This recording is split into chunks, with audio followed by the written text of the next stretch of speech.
Hello,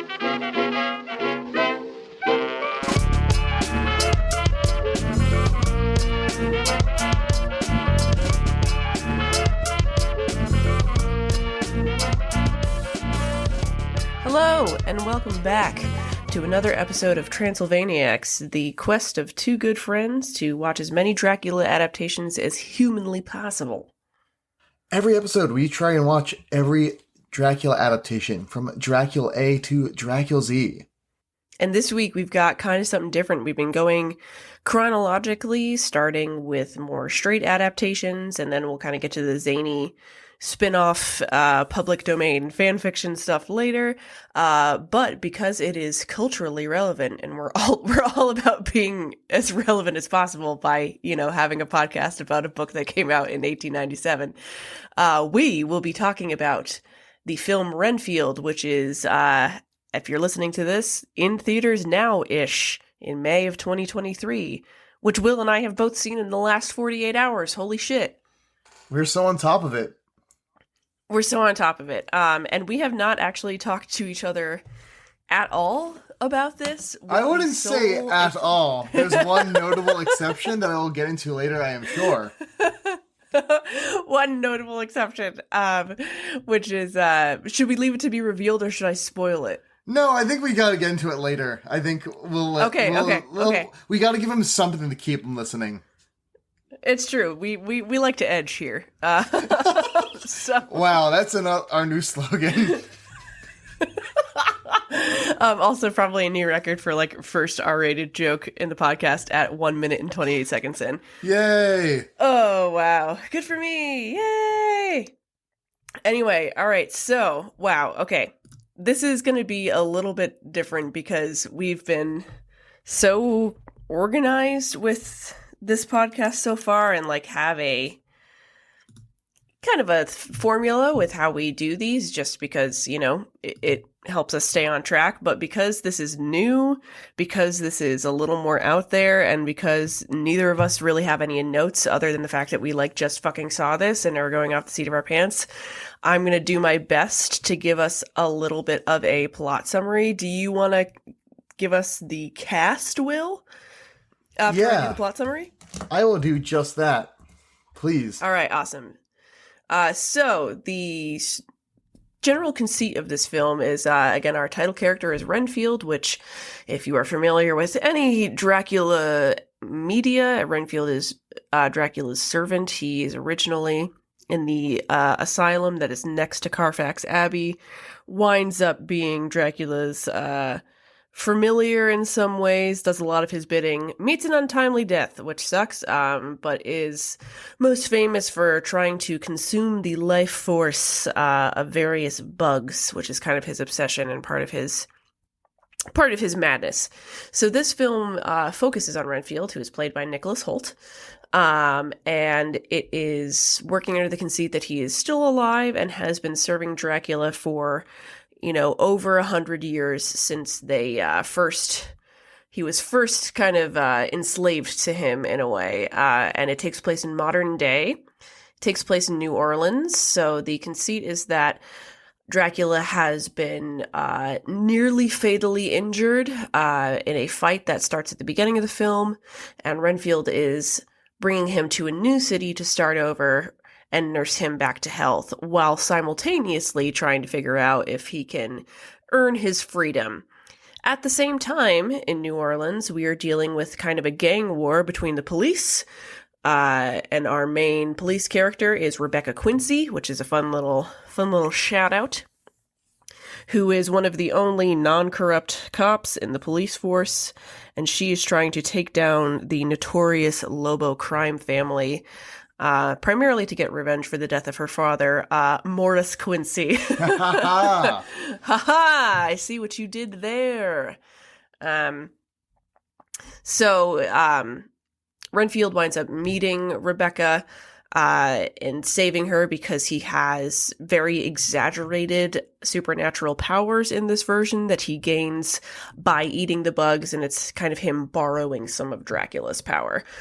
So they wind up kind of both working together to and the reign of Dracula, because Dracula winds up teaming up with the Lobo family because they are, also evil, and Dracula has decided that just subsisting in the shadows isn't enough for him. He requires world domination.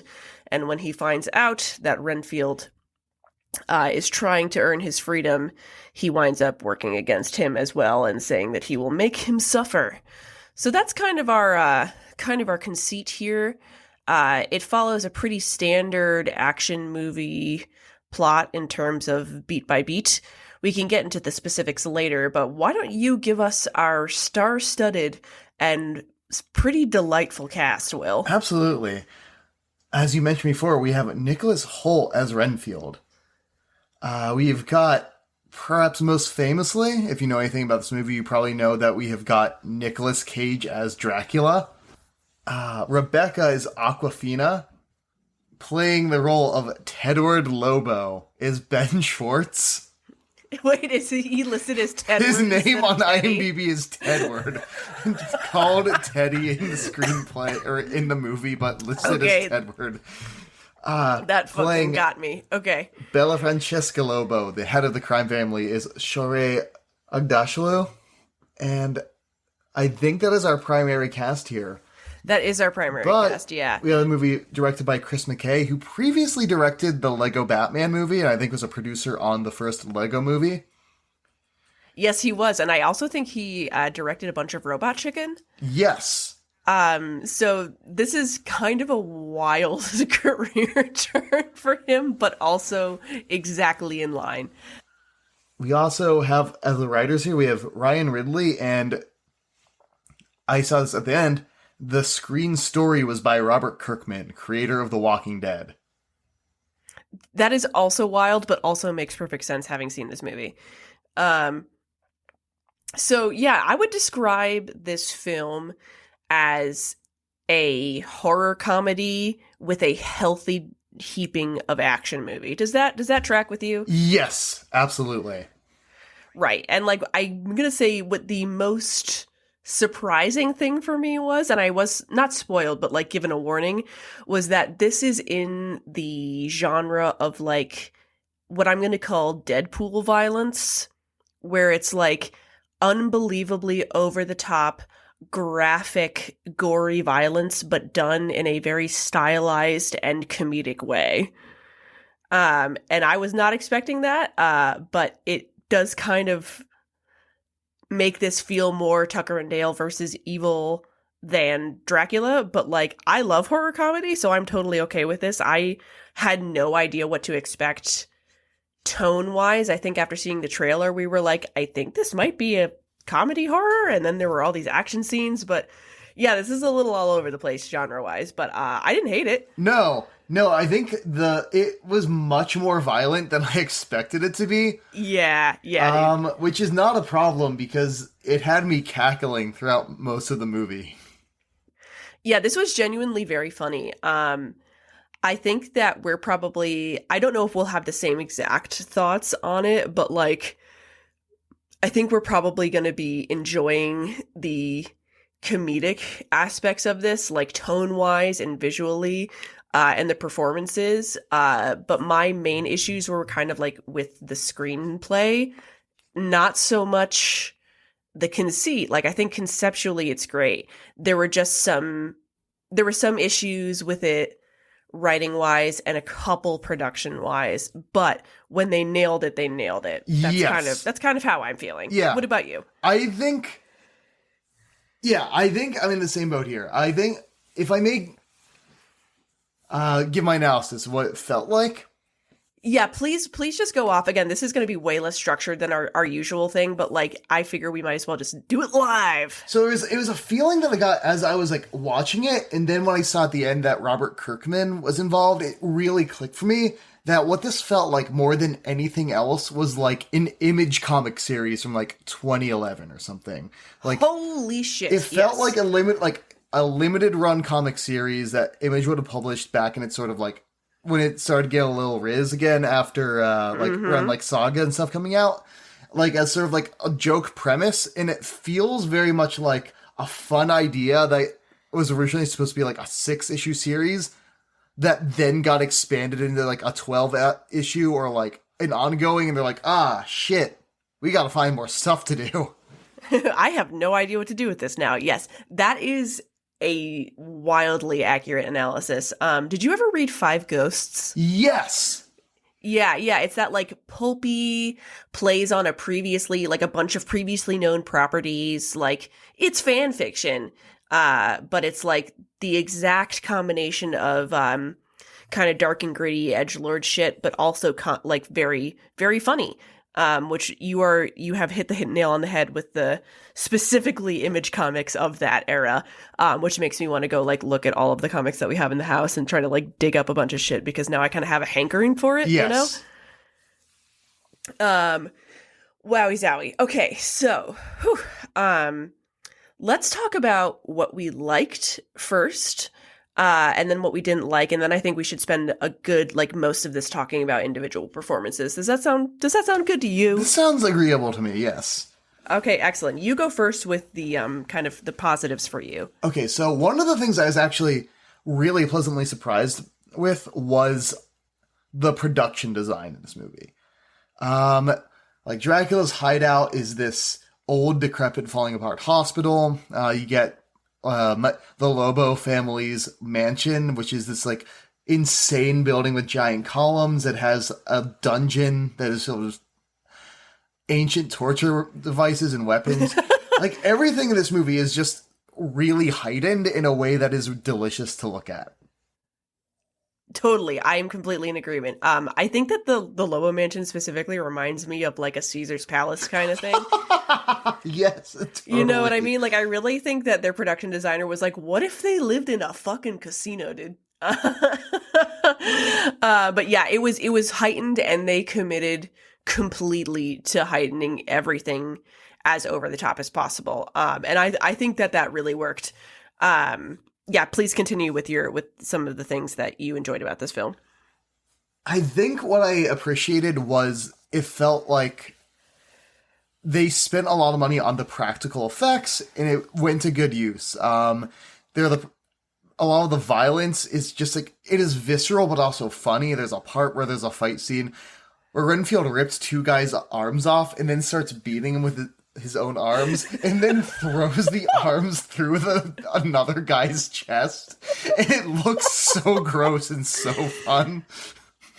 Yeah, totally. That was they knew what look they were going for, and it's kind of like it's not Ari Aster realistic, which is good because if it was, I would be like barfing. But it's somewhere on the scale of like Monty Python to Midsummer. It is exactly in the middle, and that's perfect for this. Oh yeah. The other thing I wanted to mention is, early on, because the idea is that like Dracula, during his last encounter with some vampire hunters, just gets scorched, and so throughout the beginning of the movie, he's slowly gaining his strength back, and he looks super gross. And like in the early part of the movie, he's kind of, I don't know if it's like if it is Nicolas Cage in a suit or if it is just a puppet, but he is just like gross looking flesh kind of hanging together, and it looks wonderful. I don't know how they did that. I feel like it must have been a mask on Cage, like for the top part, and then the bottom was a puppet. That has to be how they did that because he was also like really hunched over, and I'm like, I don't think Nick Cage can do that physically. Like he's a big guy. But yeah, all of the practical effects, I'm totally in line with you there. The practical effects, the kind of the general tone, like they had a very clear idea of what they wanted the audience to feel watching this movie. Like they knew they were going for comedy horror with a lot of action sequences. Again, like it's the Deadpool thing, like which I understand why it's very attractive to people. And they committed to it, and I think that they nailed that. I think that something we'll spend a lot of time talking about is that the performances carried this movie, absolutely. Pretty much everybody of the main cast does a fantastic job. So that was a big thing for me, was watching everybody. I was like, everybody is having a good time. You know what I mean? Like, you can tell when an actor is phoning it in, and nobody phoned it in on this. Like, it seemed like they just really enjoyed themselves. Like you said, all of the violence was unexpected, but I think it really worked. And this is a weird one, but I liked that this was a tight, like, 93 Oh, minutes. yeah. Oh, delicious. I went to go see a 9:40 screening last night because I don't get off work until late, and I was home by midnight. That was great. I enjoyed that. Um, but yeah, I was laughing a ton. I found the actual jokes when they did land were were really funny. Um, and that's kind of like the main things for me as well. Like you got it in one in terms of the production design. But the performances for me were really like people are having a good time doing this, and that makes it a good time to watch. Another thing that I wanted to call out in terms of production is that the way this is set up is that Nicholas Hoult gives a voiceover at the beginning, which like I can take or leave, I don't really care. But he explains some of his history with Dracula, and it shows a bunch of footage from the 1931 Universal film. And they have superimposed Nick Cage and Nicholas Hoult into actual shots from the 1931 film with Bela Lugosi in the place of Dracula and Renfield. And that was so fun, especially for this podcast. Oh, yeah. You know what I mean? Like, Oh, that was I was like, dude, I squealed with joy during those scenes. Yeah, it was yes, so same. well done. I think that was one of the cool Same. things about it being released by Universal is that Yeah, they could use what they Yeah. wanted. another scene where I noticed that is there's a part where Dracula is talking to some characters, and it's slowed down, but the score in that scene is like a slower version of Swan Lake, like at the beginning of the 1931 movie for the title card. Oh, I did not catch that. Oh, That yeah. was very cheeky. There are a lot of those around. They're in aside from Quincy Morris and Rebecca, or aside from not Quincy Morris, Morris Quincy and Rebecca Quincy. The captain of the police is or chief of the police is Chief Browning. Very nice. Yeah, very so nice. there are some fun little Easter eggs for the real Dracula dorks.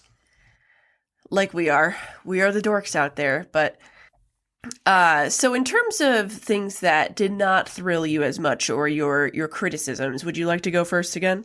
Yeah. I think one of the things that bothered me with it is the way it felt like the script had some ideas that it opened up and then just sort of left. In some cases, I think it kind of works. Like the early scene, there's like an early scene between Rebecca and Renfield that kind of hints at a romance, and then it's just never really hinted at again, which is, I think, okay, because I don't think these two have like romance chemistry. No, not at all. But and my other big thing is like this is a scene where like Rebecca is there's some this gang is like coming after her in a to execute her gang style in a restaurant, and then Renfield just like kills a bunch of them in this restaurant, and it's insane to me that her reaction is, "You saved my life. You're a hero. You're a good person.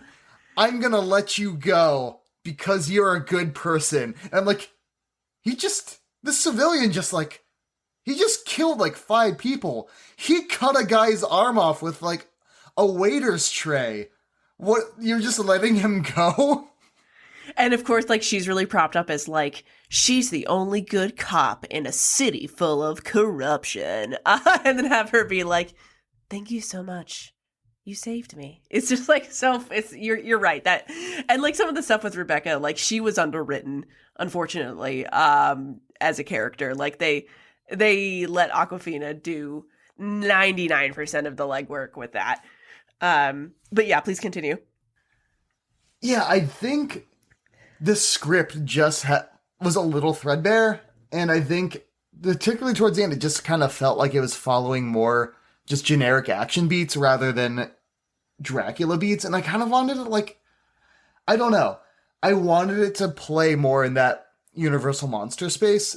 One thing that really tripped me up is there's like an early scene where I'm just gonna call Tedward Lobo John Ralphio because he's basically like a more evil version of John Ralphio from Parks and Rec. Correct. Where he's like talking to his mom in like their incredibly well-designed torture basement, and you see this screen, and there's like a man in like what looks like an operating table or chair behind the screen.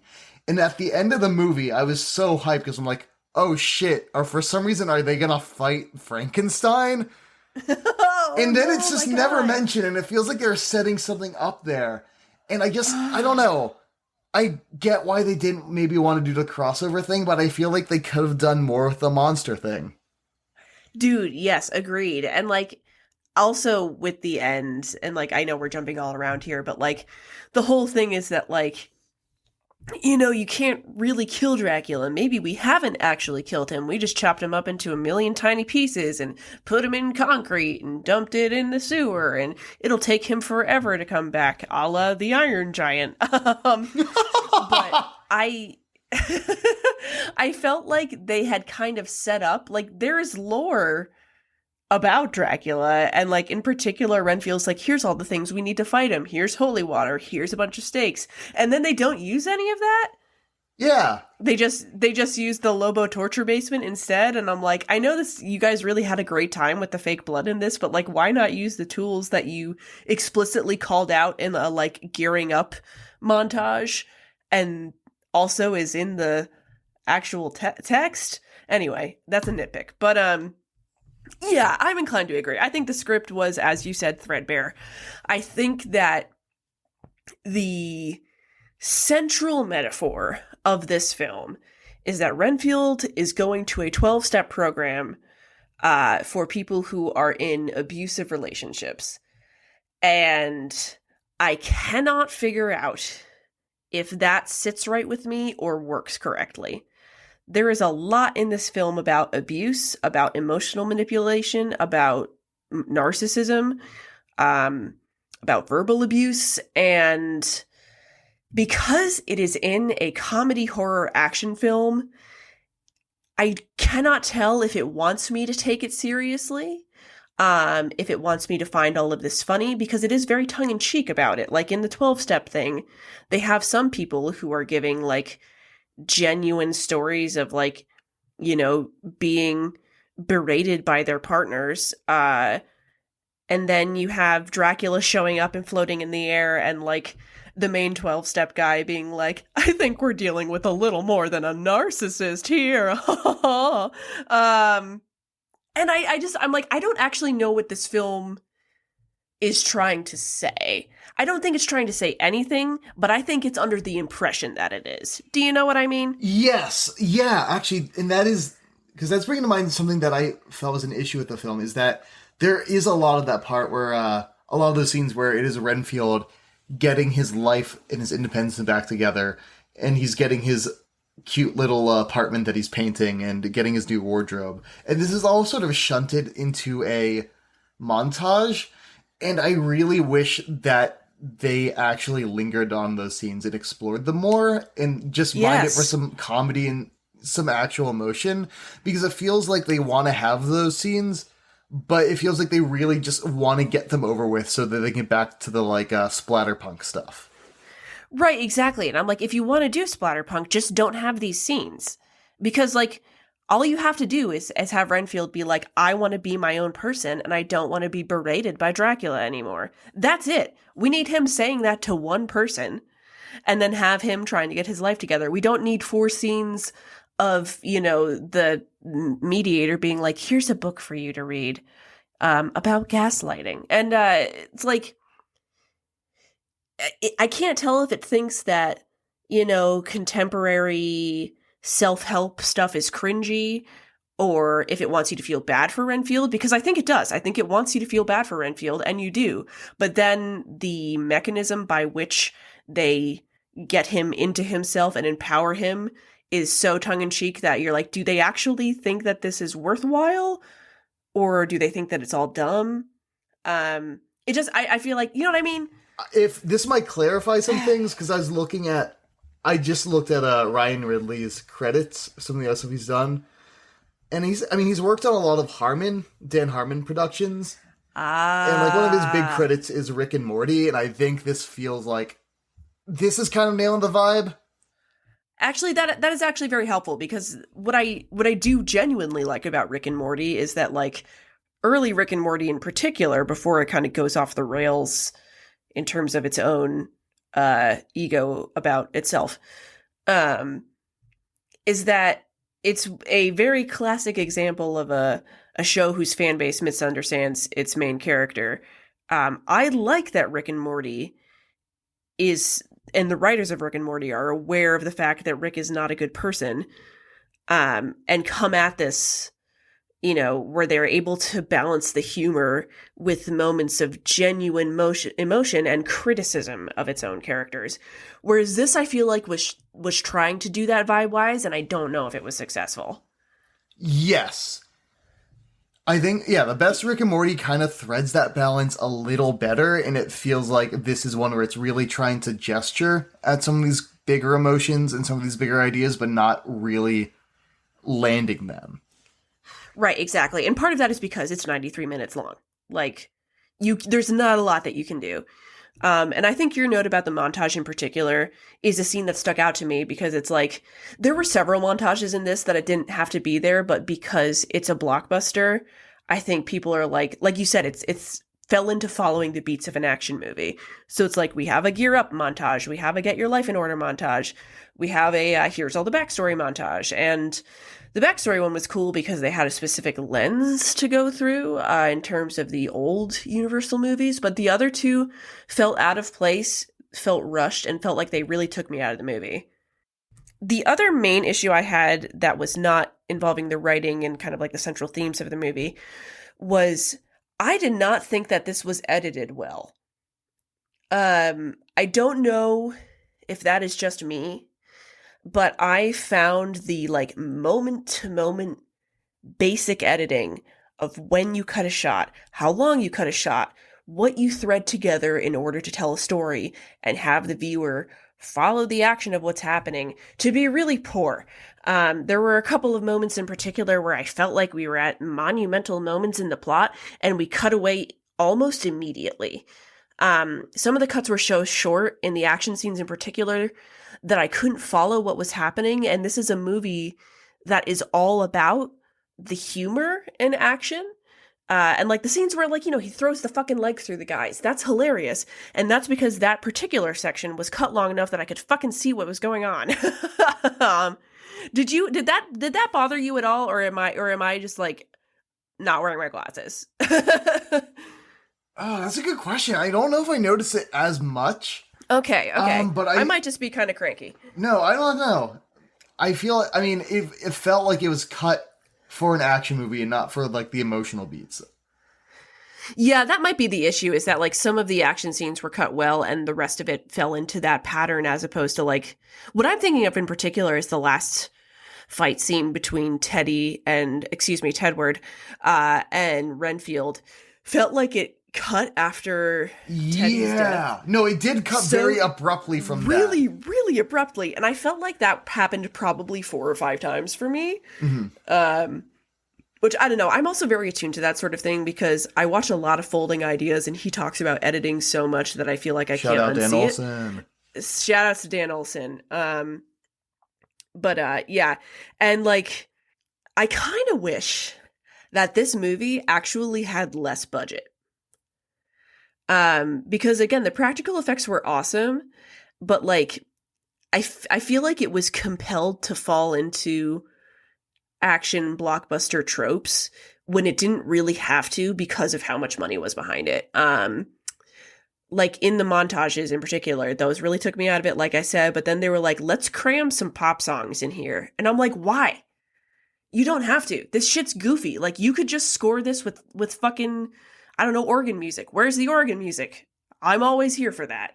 If you have to put a pop song, put in some Ghost. That shit's a scoop. That shit fits this exactly. It is cosplay Satanism. It is silly as fuck. But like, I don't know, like I felt like they just kind of crammed some music in that didn't really fit the whole vibe. Yeah. With the notable exception of that fucking My Chemical Romance song. I don't know if you know that song. It was the like, it's the Na-Na song. Yes. Na na na na na na. Yeah. That I feel like was them trying to be like, yeah, we can do Suicide Squad. Yeah, no, this is an art. This is a thing. if I may rant about a completely different movie Yes, for a second, absolutely. this is like when I watched Super Mario Bros. The other day, or like a couple weeks ago, and you know what? Mario bopping around to No Sleep Till Brooklyn in Brooklyn. Pretty fun stuff. But like, Right. they go to like Donkey Kong Country, right? And instead of being some music from Donkey Kong, they get there and they're driving around in carts, and it's Take On Me playing for some reason. It's like, why did you spend this money on Take On Me? Why? Right, What does this have to do with Donkey Kong? This has fucking nothing to do with this, and that's how I feel about the music choices in this. I'm like, dude, like, if you're gonna be fucking silly, be fucking silly. God damn it. Wow, you're gonna have to tell me about the Mario movie, because I haven't seen it yet, but, like, I haven't seen a blockbuster in theaters in a long time, and going to the Late Show, man, delightful. I'm gonna have to do that again soon, because I had a great time. I ate my popcorn, drank my fizzy water in the back by myself. There were like 4 other people there. Yeah, same. It was my friends and then like 3 people in the back. Oh, perfect. That's what I like to see. Man, okay. So yeah, that's like kind of our take on this. Overall, I'm going to say that I had a good time watching it. It was mid, but not because it was boring or average throughout. It was either great or kind of lame. Yeah. I think overall, it's like a silly fun time. It is a little shallow, but but it's a clear, just like, if you just want to watch something fun, something goofy, something kind of Dracula related, I think you could do much worse. Totally. I'm completely in agreement.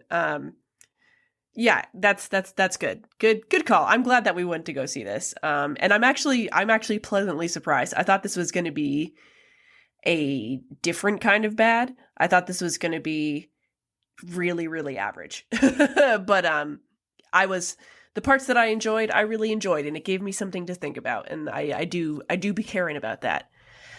So, do we want to kind of get to the main event of going through our actors here? Yeah, let's do this. Okay, cool. Let's work our way up. First we have Shorey Dashalu, who plays Bella Francesca Lobo, the matriarch mob boss and Teddy's mother. She doesn't have a ton of screen time, but she's really, really good. If you were trying to figure out, Will, where you recognized her voice from, is it Arcane? She has it's Arcane. Yep, I knew it. Yeah, it's Arcane. Which, by the way, my parents were up this weekend and they were trying to, like we always chit chat about what we're watching. Yeah. They were trying to explain to me what they were watching, and I was like, "Are you watching Arcane?" Oh my god. And they were like, "Oh yeah, that's it. We only watched the first couple of episodes." But first of all, hilarious to even imagine explaining the concept of League of Legends to my parents, who are 65 and 77. Secondly, very weird to have media in common with your parents, where you have like 100% to said media. That's a weird time. I was like, I'm going to ask you to watch. You can watch the first section where no one, they're all kids. The second section where there are adults, you cannot watch. No, although to be fair, the person that I've been to has been an adult the whole time, for the record. Right. But yeah, nothing like you and me talking about Arcane to 100% show our whole asses with our taste. You like Caitlyn, right? Yes. God bless you. Yes, unsurprisingly. You are a straightforward man. Yeah, you are a predictable man, Will, and I love that about you. Yes. Yeah, unfortunately, I like the Rat Man, but here we are. I mean Silco, but it's fine. Don't psychoanalyze me. Or do. I don't care. Regardless, she has an amazing voice, and she plays, I think, Grayson, who's one of the cops, and you could tell she was having a good time. She's actually a pretty well-known Iranian actress, who's had a very long and illustrious career in Iranian film. She didn't have a ton to do, and I wish she had a couple more scenes, particularly with Dracula, because they had great chemistry in the 2 scenes that they were in. They did. They were putting out the vibes when they meet each other. I'm like, oh, are they gonna hook up? Am I gonna see? Is this gonna happen? Is this gonna happen? And I would have been okay with that. I think that would have been very funny. Oh, yeah. But alas, yeah, she did a good job for what she had. Next, we've got Ben Schwartz as Tedward Lobo, playing both into and against type here as a total fucking scumbag, mafia, mob enforcer, mama's boy. John Ralphio, but make him New Orleans crime boss. This is where I drag you now. 11:22 p.m. yesterday evening. No. I am getting ready for bed, and I got a text from Colleen reading, "Will, I am attracted to Ben Schwartz as Teddy Lobo." No, it was a question. Will, am I attracted? I'm sorry. Will, am I attracted to Ben Schwartz as Teddy Lobo? And your answer was yes. I love this about you. I'm sorry. I did not read it as a question because I knew it wasn't a question, Colleen. Yeah. Okay. You're right. I've been seen. Yeah. Oh, wow. Okay. You could tell that Ben Schwartz absolutely relished every fucking moment he was on camera. I also think that he probably improvised nearly 2/3 of his dialogue. Because again, the script for this is thin. It's real thin. But he came at this, again, both playing into and against type. I love seeing comic actors play villains. I think it's a great time. I think that the best villains are played by comedic actors. But he was totally committed. He had this great combination of like reprehensibly sleazy with a lust for violence and like a total fucking pansy and mama's boy. And that's fun to watch. That's fun. That's a good time. Yeah, he was so great in this. It is clear that this is him just kind of letting loose. Again, it is in some ways kind of familiar territory. He's doing the like weird douchebag thing that he's doing with John Ralphio, but he gets to add this menace to it. That's really fun. And you know what? Again, now seeing Ben Schwartz as a character in a Dracula adjacent thing only makes me want Jenny Slate as Mina in an adaptation all the more. Yes, she would be perfect. When we eventually do our like contemporary Dracula fan cast, I'm rooting for Jenny Slate as Mina. I think she would do a wonderful job. I also like, we'll talk about this a little bit later, but like particular shout outs to whoever decided to give Ben Schwartz neck and knuckle tattoos. I thought that was an inspired choice. To really make him look like a shitty little fuckhead. And also make me really, really introspective, we'll say. Colleen, you just like a little rat man. It's fine. I like a little rat man. What can I say? If I'm gonna like... I also like a giant man. Yes. If I'm gonna like a man, he's either gonna be enormous or a little rat man, you know? Yes. No in between. I see pictures of the men that my straight friends like, and I'm like, that is the most average fucking Ken doll looking motherfucker I've ever seen. I want somebody who looks weird as hell, or who is like, 6'3". That is like the joke, like when the images started coming out after the Barbie trailer, and there was like the picture of Michael Cera, and someone tweeted out like, the hottest girl you know is going to tweet this picture of Michael Cera with the caption, "Need him so bad." Oh my god, that like physically pains me. Oh, Lord. Okay, moving on. Awkwafina as Rebecca Quincy. What do you think about her performance? She's doing a lot with a really underwritten role. Yes, she is. Like, she's doing the most with pretty much nothing. I think that Awkwafina is a really genuinely very talented actress, and she, even though she has funny lines, this is like the straightest role in the film. Everybody else is really heightened, and she's probably the most grounded and realistic character, even though she can do some crazy combat shit that like a traffic cop should probably not be able to do. But she's got great delivery. She's got this kind of like streetwise, tough, aggressive delivery, particularly when she's joking around. But it makes her fun to watch. But she also brings some genuine emotion to the film. I think most of the issues with the script involve her and her sister, who I didn't even realize had a first name until the last scene of the movie. Because I don't think she's actually referred to by name. Her name's Kate. Not sure if you knew that. No, Um, I forgot before the end of the movie where yep. they reunited that they actually were in a scene together. Yeah, I they have like one scene. yeah. It's embarrassing. It's bad. It's bad writing. It's not good.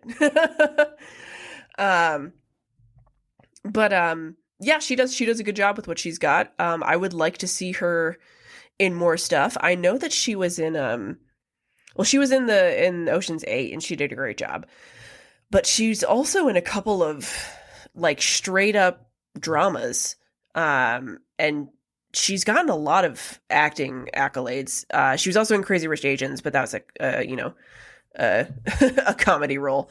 But what the fuck is the movie that I'm thinking of? It's I think she actually did it. It might be like Oh, I think I know what you're talking about. yeah, The Farewell. That's what it was. Yes. Which is it's a comedy drama, but um she apparently was phenomenal in that, and this made me want to see more of her because I can tell that she has chops, and I'd like to see her, deal with something a little more substantial than this. Yes. Absolutely. Then we've got Nicholas Hoult as our main boy Renfield. What did you think? You know what? I like Nicholas Hoult in this role. I think it felt kind of similar to kind of stuff that I associate with Nicholas Hoult, which is, movies like Warm Bodies and things like that. Yeah, yeah, that's kind of what he's already kind of been typecast into the kind of strange. He's got weirdly like young Robert Pattinson energy. Kind of weird, but like kind of a romantic lead, but kind of not. He's off kilter. He's British. Like, The way I see him is do you know James Marsden? yes, I do, and he looks very similar. Yeah, the way I described it yesterday is that I feel like James Marsden and Nicholas Hoult are like the same person and like the same person, but like one's in italics and the other one's in like bold or something. Yeah, that is a Like maybe they're the same good font, way. but like if you kind of, I don't know, put like like if you like ran it through like Chiller or something, and that's Nicholas Yes, Hoult. I think that's a great way to put it. Yep, I think he did a really good job. Like the thing with playing the protagonist is that like you're not going to be anybody's favorite. You know what I mean? Like nobody's favorite Harry Potter character is Harry Potter. But he did a good job. He was well cast. There's a couple of scenes where, he's being berated by Dracula and he's kind of like cowering, but it didn't look over the top. Like you do really feel bad for him. He had the ability to garner sympathy accurately, even though this is a crazy horror comedy. But yeah, I thought he did a good job. Again, I think that it's a tricky role to do in a strange film. Here's a question I have for you that my friends and I were trying to figure out as you were driving back from this movie. Is Renfield queer coded in this? Probably a little bit, yeah. I couldn't tell if that was just Nicholas Hoult being like a little limp wristy, but Right. just like as a man. Right. Is he gay or is he British? But I think I'm gonna go with yes. I don't think it's on purpose though. Okay. I don't think it's on purpose in terms of the writing. It might be on purpose in terms of the acting. Like I can see him bringing that to the table. And I would not be surprised by it. I don't think it was written this way because I honestly don't think they would have actually thought of that. Okay, because I was trying to figure out that was something that was just in the performance.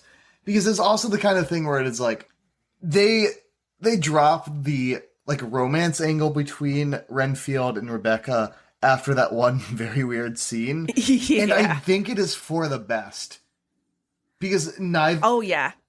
because neither of them really feel like they have like heterosexual couple energy.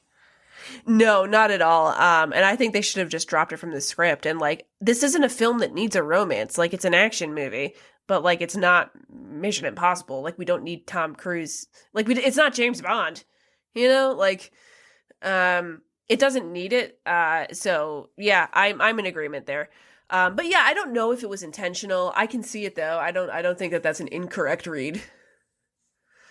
But here's what we've all been waiting for. Will Nicolas Cage as Dracula?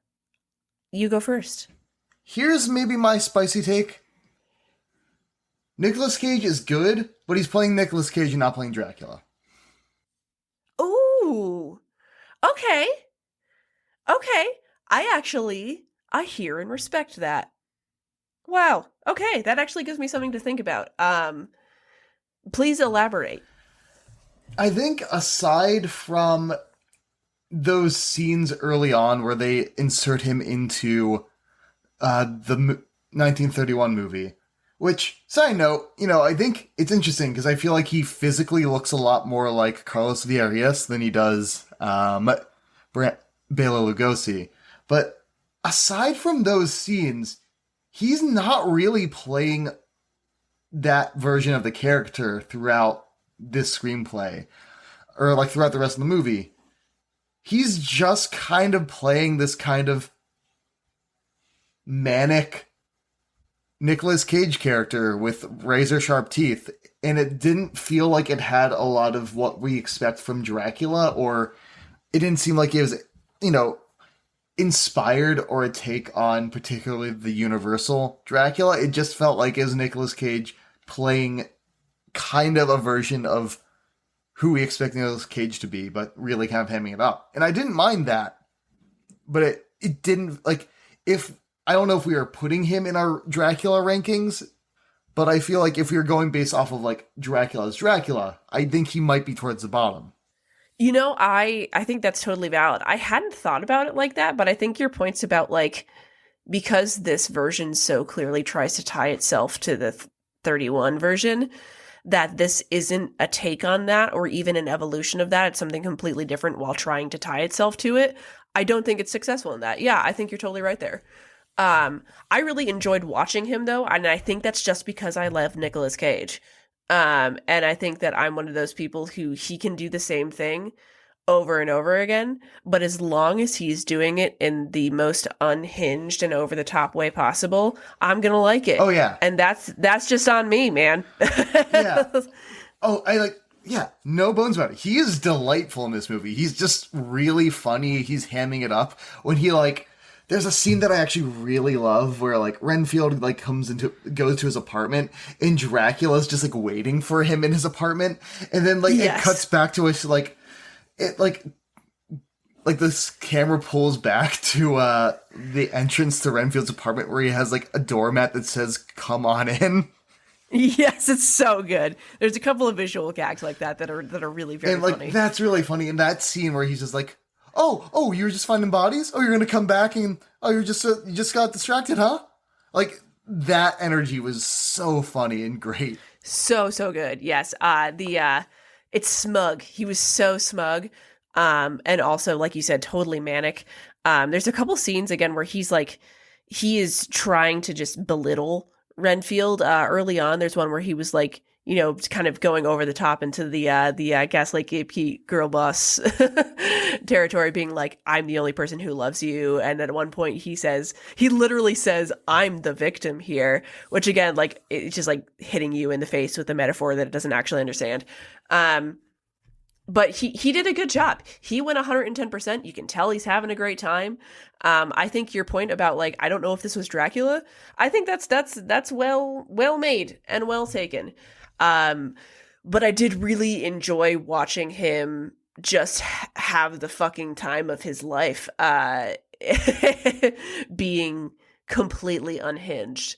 Yeah, like you said, it's that energy in that scene where he's like, "Oh, you were coming back later? Really? Wow, crazy. What about that?" That was an excellent choice. And he was intimidating, and particularly in the scenes where he is unnecessarily violent. Like, there's a scene where he goes to the support group and, like, fucking murders everybody there in front of Renfield to punish him, which is probably the film at its most peak, like, this is abusive. But like that was scary, not actually scary, but like it's intimidating to watch and makes him feel like a worthy opponent. And then when he teams up with the Lobos, you're like, okay, now we've got a reason for everybody to be fighting the same thing. His scenes with Ben Schwartz were also very funny too. They really played off of each other. Oh yeah. But yeah, man, that was those are the main cast in this, which everybody was very committed to doing a good job with like not great material, and that carries most of the movie, frankly.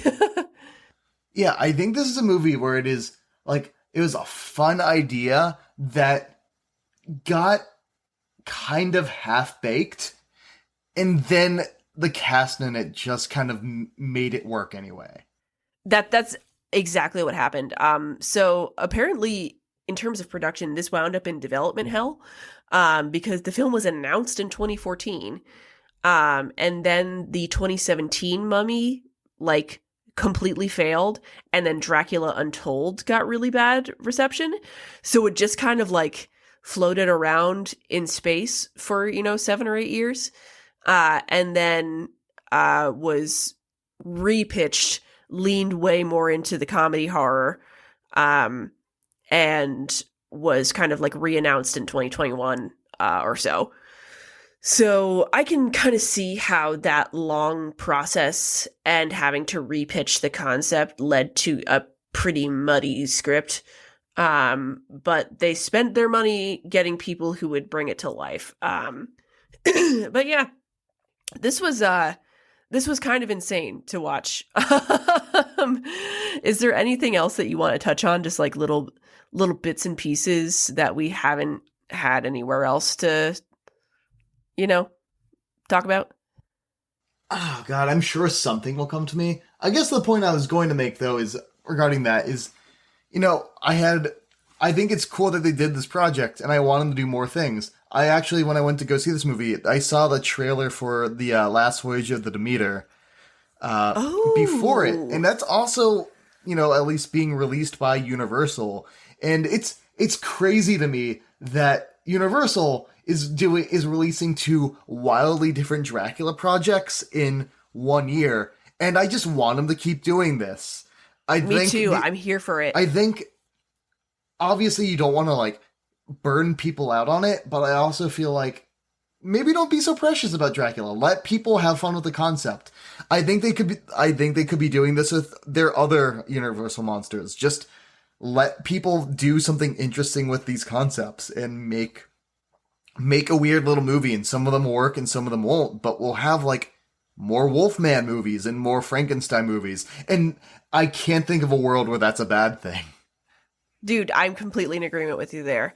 And I must say, I do want to commend Nicolas Cage in particular for not being like, I really wanted to show the sensual side of Dracula. Yeah, this is Dracula's just like a gross, weird guy. It's great. Just a gross, real guy. And I actually think that if anybody's queer-coded in the script, it's Dracula, because there's one point where he literally says, like, boy or girl, it doesn't, like, I have no focus on gender. My god! And thank you for touching on that. That's a little wink, wink, nudge, nudge moment. But there is a quote from Nick Cage that I have here, which he says he's, quote, an enormous fan of Dracula and the source material, and he was particularly inspired by Bela Lugosi, Frank Langella, and Gary Oldman. What can I bring that will be different? I want to pop in a unique way. We've seen it played well. We've seen it played not so well. So what can we do? I'm thinking to focus on the movement of the character and that perfect tonal mix of comedy and horror. Yeah, I think he pulls it off. I don't necessarily see him like reacting to some of those other performances. I don't either. But I mean, I still think what he gave us is pretty fun. Right, and like it is a little different. Like, it's not quite the character, but it is refreshing after having seen, hairy chest 70s Draculas for like fucking months now. Yeah, and that was the other thing that was, again, watching this, when I also saw the trailer for Demeter, which we should talk about at some point at length. We should. But We were supposed to do that a couple weeks ago, but we both have really bad executive dysfunction. yes. But yeah, another one that looks promising because all the shots in Dracula, he is a giant gross bat creature. Sick. That's fucking hype. I'm here for that. Well, I mean, I don't know if we have to rank this. We don't really have notes from each other, but like, why don't we just kind of sign off and we'll catch you guys when we fucking catch you? Yeah, I'm sure. I think what was the next is probably Herzog. Probably Herzog, then like a mailbag, maybe a mailbag, then a Herzog. I don't know, but like you can't get rid of us now. Yeah. You've unleashed this curse. You can't un-Pandora this box, so here we are. Well, excellent. We'll catch you guys next time. Bye.